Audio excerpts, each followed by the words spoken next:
One of my favorite shows is Schitt's Creek, and I absolutely love the character David. So we're going to do a David sweater here using some plastic canvas and just a little bit of sewing techniques. I have a design made out for you guys to follow along if you'd like to. It's on my blog. I'll leave it in the comments down below. So the first thing we're doing is counting over 7 lines. So I'm actually going on the lines, not the spaces when it comes to this. And I'm using just a paint pen to kind of mark where that 7 mark is. Then we just need to check a second measurement. We need to go up 9 from the bottom. So just count that out again. And I was pretty close. I'm 1 off. So I'm just going to make that mark of where the 9. And that is where the D for David is going to begin. So just follow along. And what I'm doing is just marking a little tiny dot on all of the parts that I'm going to make that X. We're going to be sewing an X on every single one of these. So just go ahead and do that for all the letters. Of course, I'm putting this in fast speed. Take your time, do it right, count it out.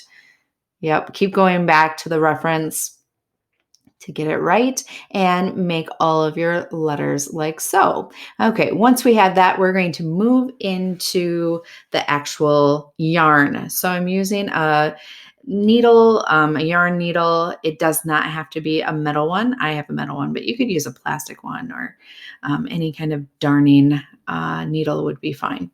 And what I'm doing here is I'm starting from the back and I'm going down, starting from the back, coming up and coming back down like so. So here we go. We're going to go diagonal.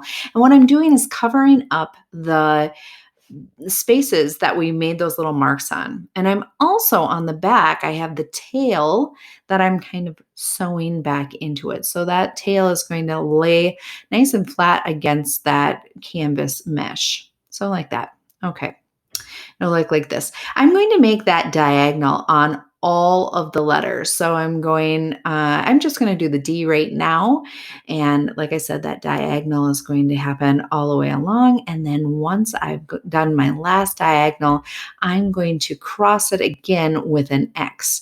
So simply continuing with that same motion, just the diagonal is going to go the opposite way over all the stitches that I've just done. So I'm doing individual letters at a time, but if you wanted to go along and do all the diagonals on all the letters and then come back with that X, I really like the way that this makes it nice and bold. So now you're going to want to go ahead and do that along all of your letters. Now, when you're traveling from one letter to the next, anytime that you can bring that yarn right along flat against that mesh, please do so. So right now I'm just kind of sewing underneath on this side just so that it travels over to that A as close to the mesh as possible. And I don't have a big loop on the back. So anytime you can kind of weasel that yarn underneath something from the back, please do. That's going to make it a flatter and more clean look. So as you can see, I kind of went forward here and I'm adding my final X's for my letters.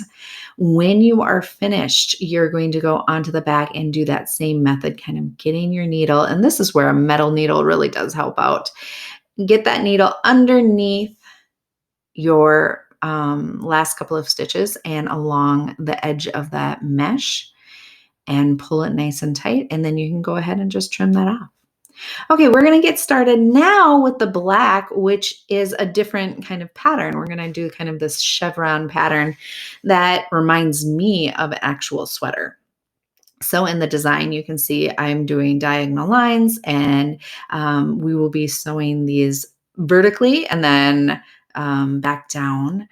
So up and down and up and down. So here I go again, kind of starting out, going diagonal, bringing that through. And I have that tail, I'm holding onto the tail on the back so that I can sew that in place. So the stitches are going to go over that tail and that'll secure it really nice and tight. So doing this diagonal along the whole edge, and it really doesn't matter if you're going from right to left or left to right, whatever you want to start out with. It just gives a really nice look like a sweater if you um, switch that off. So now this is all going to go this direction. The next row is going to go the opposite. And you can see that tail nice and tight. Okay, here we go. You can see the ones that I've done, and now I'm getting close to the letters themselves. So once I'm down all the way to the letter, I'm going to go down to the back side and do that same little trick of kind of weaseling my little needle underneath those stitches on the back. Anytime that I can get that nice and close to the mesh, that's what I want to do. And then you're also going to want to refer to what you've already been doing in this row, so taking a look at what you've done before you hit that letter so that you're still in that same direction. Anytime that you skip over some space because of the letters, you want to make sure that you have that same direction on the lower half. So just do a double check, make sure you're doing it in the right direction. Once all of the black is done, you're going to go around the edge, and all we're doing here is called a whip stitch. So I'm always starting from the bottom, coming up, from the bottom, coming up. And what this is doing is just kind of finishing off that plastic edge, making it look nice and complete as I go around the entire sweater shape. At the very end, you will, make your last couple of stitches like so, and then bring it back down through the stitches. So I'm leaving it a little bit light here, or not pulling it as tight as I normally do. And that's going to allow some space for me to easily put that needle back through. And then once I pull it through, I can go ahead and make those loops nice and tight. So just like that, trim it off. Okay, now for the fun details. This is just kind of sewing on top of what we already have. So I'm going to start from the bottom as I have been this whole time. And there is no space that I'm really searching for. I can go to any space in any direction. This is kind of the details that I'm adding. But I will say that I don't want to do large distances. So maybe 3 or 4 spaces away from each other. It'll make more sense in just a minute. So on the back, I'm going to tie these two together, make sure that they're secure. And what I'm doing is creating this line that divides the sweater body from the sweater arms. So I'm just kind of creating a line. And like I said, kind of traveling down about 3 or 4 spaces. I don't want to make too big of a jump when I'm doing this sewing pattern.